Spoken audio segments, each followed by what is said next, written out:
On va en arriver à votre carrière internationale. Vous m'avez dit que vous avez joué pas mal de matchs espoirs avec l'équipe du Mali.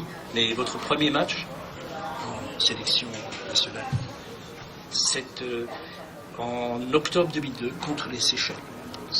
Je me reprends, c'est bien plus tôt.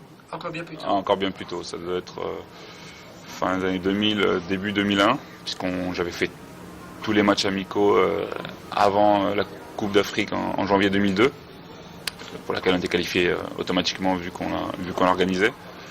J'avais été appelé régulièrement, j'avais pas disputé la Coupe d'Afrique, mais j'avais fait pas mal de matchs dans l'année 2001 avant. Donc c'est vrai que ça fait pas mal d'années. Pas mal d'années. Et vous avez disputé un nombre assez important de matchs. Mais vous, pendant la période grecque, vous vous êtes mis à l'écart de l'équipe nationale. Pendant 1 an et demi, donc à mon arrivée en Grèce, c'est vrai que j'arrivais à l'étranger, un club qui joue à la Coupe d'Europe, et j'avais décidé de me consacrer pleinement à mon club, parce que vous savez que les calendriers ne sont pas harmonisés. Et donc c'est un choix que j'ai assumé et que je ne regrette absolument pas, puisque au mois de décembre, on a changé d'entraîneur au Panathinaikos et j'ai vite regagné sa confiance et j'ai pu jouer pratiquement toute la saison, ce qui aurait été impossible en partant 5 semaines en Afrique. Donc avec le titre et la victoire en coupe, ça aurait été dommage de ne pas participer à cela, et encore une fois, l'histoire montre que ça a été le bon choix. Vous êtes allé jusqu'à la CAN de 2012 où l'équipe malienne a fini à la 3e place. C'est ça. Si mes renseignements sont exacts. C'est ça. C'était sous les ordres de Giresse. Voilà, c'est ça, ouais. Avec un Giresse. Mais après 2012, vous êtes à nouveau mis un petit peu en retrait. Ouais, après. À cause du départ de Giresse, ou qu'est-ce qui s'est passé? C'est-à-dire qu'après la CAN 2012, on fait une super campagne, on finit avec la médaille de bronze. Le contrat d'Alain Giresse n'a pas été renouvelé, un peu bizarrement, puisque il y avait un beau travail de fait, une campagne éliminatoire difficile, mais avec une ossature, vraiment un travail de fond. Et puis je voyais un petit peu les travers du football africain à travers cette non-reconduction, et c'est vrai que je cherchais un club pour l'année d'après, et partir en sélection, c'est quand même beaucoup de sacrifices par rapport à son club, par rapport à sa famille. Donc moi, j'avais besoin de sentir de la part des dirigeants un travail en osmose avec le sélectionneur. Et donc là, c'était un peu le flou, et j'ai décidé de tout mettre dans mon club. Et vu la saison compliquée qu'on a connue à Sochaux, j'ai bien fait. Vous avez également été probablement touché un petit peu dans les événements du Mali à cette époque, et puis encore actuellement. Oui, bien sûr. C'est vrai que là, il y a eu ces événements dans le nord du pays qui sont malheureusement loin d'être réglés. Donc c'est vrai que ça fait 2 ans que je suis pas retourné. Je vais y aller au mois de mai pendant une semaine.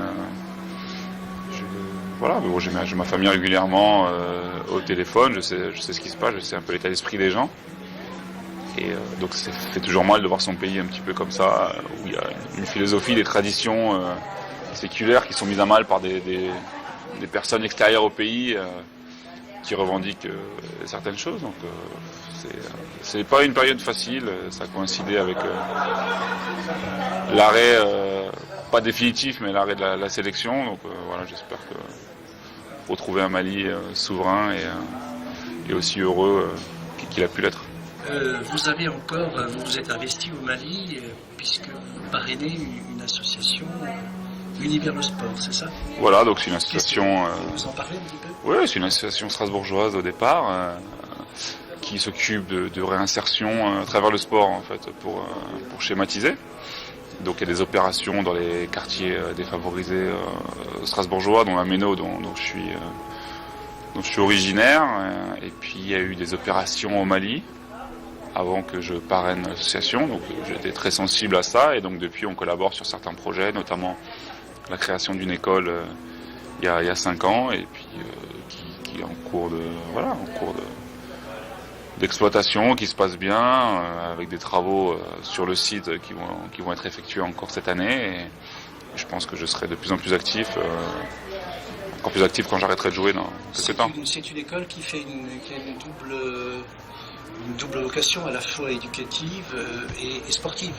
Ouais, bon, sportif, c'est surtout l'éducation, le sport, ça se rejoint, donc c'est vrai qu'il y a des activités. Bon, on parle d'alphabétisation parce que c'est vrai que c'est des enfants qui n'ont pas forcément accès à l'école, donc ils apprennent à lire, à écrire, ou les choses un peu basiques, et puis pas mal d'activités sportives l'après-midi, donc ça leur permet un peu de sortir de leur quotidien.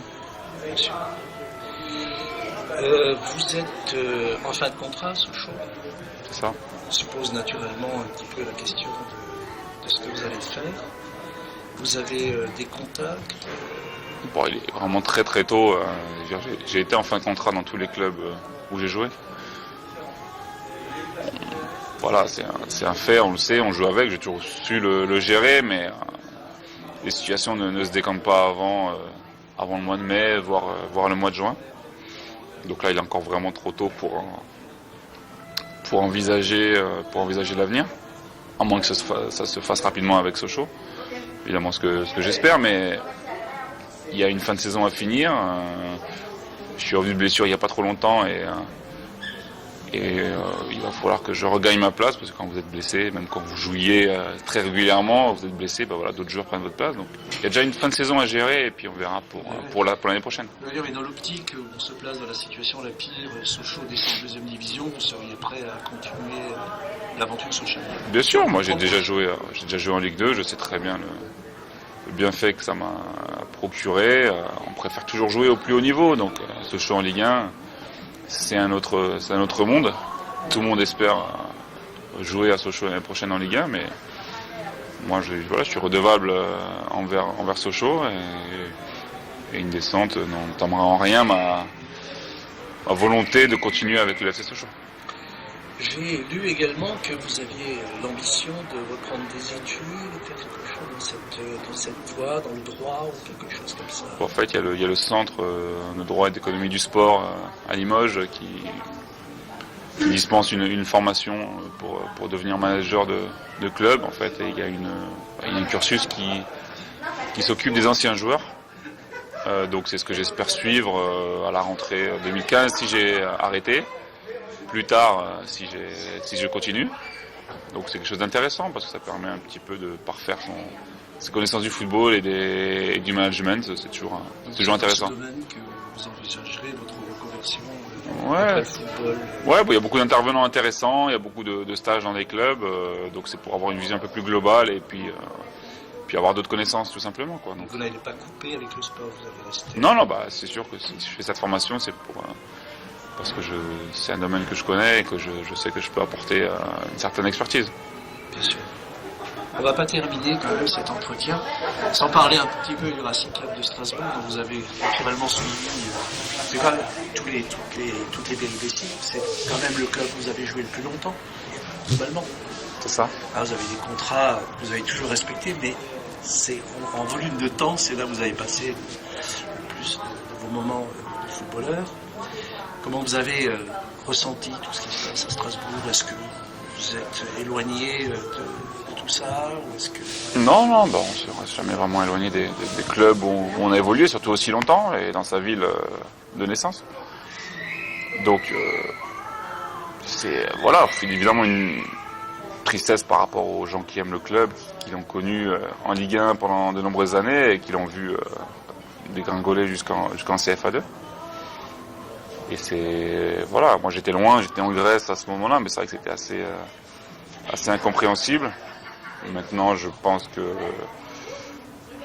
le Racing est en reconstruction, avec des gens qui aiment foncièrement le Racing et la région, qui l'ont déjà prouvé à maintes reprises. Donc je pense que le Racing est entre de bonnes mains, mais comme toute reconstruction, ça demande du temps.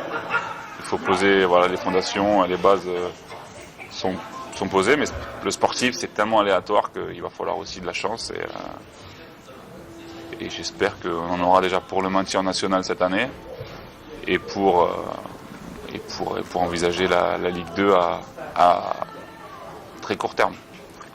Vous avez gardé des relations avec les Strasbourgeois, avec Marc et François Keller. François, je l'ai croisé quand je suis allé voir un match au Vauban il y a quelques mois. Je croise Marc sur Strasbourg assez régulièrement. Donc voilà, j'espère que honnêtement, voilà, beaucoup de personnes voulaient voir le Racing en D2 dès la saison prochaine, mais je pense que vraiment stabiliser le club en national 2 ans, ça permettra, je pense, que d'être un peu plus solide et un peu plus sûr de soi pour le monde professionnel. Le football vous a appris la patience. Les Alsaciens sont souvent un petit peu plus impatients. En tout cas, on vous remercie beaucoup pour Je vous en prie, c'est moi. Et on vous souhaite, avec Sochaux, de vous maintenir comme nous, on se souhaite de se maintenir en national. Voilà, ok, Merci, très bien. Cédric. Je vous en prie.